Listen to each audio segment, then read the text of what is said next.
Dear Darla, I love you. As a little girl, you endured so much chaos and trauma.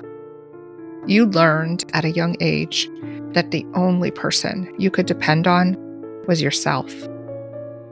As your adult self, I'm here for you. I'll be there for you as you put your ear to the bedroom floor and listened to your parents fight, which was often. I'll be with you while you watched your dad emotionally abuse everyone in the home. In the moments he manhandled your mom and hit her in the face with a stick. I'll be there the night he turned on the shrill furnace alarm and refused to turn it off. I'll be with you while sleeping in the car that night because the sound was so unbearable and loud. It wasn't the only cold night we spent in the car because your dad was on a rampage. I'll feel the fear with you when your dad would break things and smash plates because he was angry. To this day, loud noises and shattering glass can startle you and cause anxiety. I'll be there when you stood in the dining room and screamed as loud as you could, hoping that the neighbors would call the police so you would be removed from the home.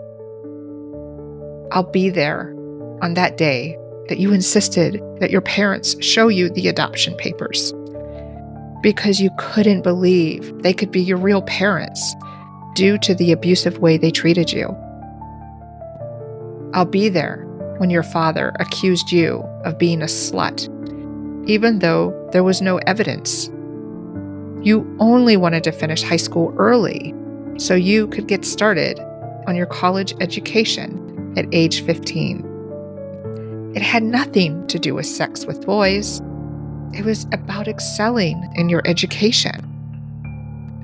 I'll be standing by your side as your mom forced you to hug your dad so many times, even though you were scared of him or completely turned off by the touch of him, since his touch was not always appropriate. I'll be there when he lied to your mom about his sexual abuse and denied everything. And then your mom called you a liar. I'll be with you as your dad tried to choke you and molested you. I was the strength that rose up in you that day to punch him in the face and break his glasses. That was the day his sexual advances stopped. He continued to mentally abuse you, but the physical abuse finally ended for you. I'll be with you on the Greyhound bus when you and your mom left him the first time, when you were just 4.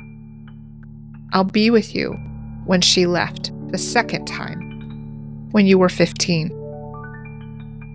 I'll help you to handle the adult responsibilities put upon you, including getting everything packed while your mom picked up the U-Haul.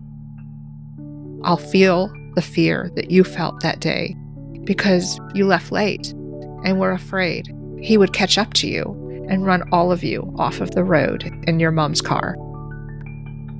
I'll be there when you returned for a visit over the holidays and got into a huge fight in less than an hour after arriving. I'll be there with you the day she forced you to go on a second date with a boy that was physically abusive to you. Even though he bit you, she insisted you owed him a second date because you were the one who approached him first and instigated it. I'll be the one who tells you that you deserve better. I'll be there for those times that she tried to diminish your accomplishments and aspirations, when she forced you to sing a duet with your sister in church, even though you wanted to do it solo. I'll comfort you on those numerous times you physically hurt yourself to try to get some attention. Those many days you smashed your knee against the concrete steps of the back porch in hopes you'd break a bone. Or the times you sprained your ankle in hopes that someone would see you and pay attention to you. I'll be there that night your mom's best friend's husband molested you. How demeaning it was when you told your mom what happened, and she was more concerned about destroying her friend's marriage than holding the abuser accountable. I'll be with you when you experience the dread and disappointment of having to move back into your dad's home after their second separation. It was unfair that your mom forced you to come back, especially since you had other family members in another state who offered you a place to live, to keep you safe. I'm with you now as we both experience the anger of her neglect, her denial that puts you back in harm's way over and over again. I'll be there for all the times your mom tried to make you small and invalidated your experiences and your feelings. I was the strength that gave you the ability to move out right after high school graduation. I'll be with you when your mom refused to help pack up your things that day and pushed back at your new independence. All of these things were difficult, but they made you strong. And this is how you became the woman I am today. As the years went by, you got involved with abusive or emotionally unavailable men because you never had the normal father-daughter relationship. Your comfort zone was dysfunction, so you gravitated toward it. You didn't have the good role models growing up and didn't know what a healthy relationship or marriage looked like. In midlife, you'll finally realize your worth and learn to validate yourself instead of seeking it from others. You will realize that a man doesn't define your value, only you do. You'll understand that all of the abuse you endured through childhood resulted in your own version of dysfunctional behavior.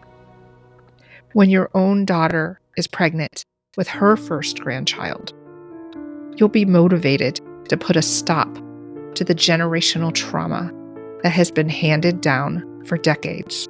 I love you for all that you have endured. I am proud of you for remaining loving. I love you because your strength and resilience will get you through all of the trials that are ahead of you. You still have a giving spirit and want to help yourself while helping others. I love you because you overcame your anger and your bitterness, and you turned your pain into purpose.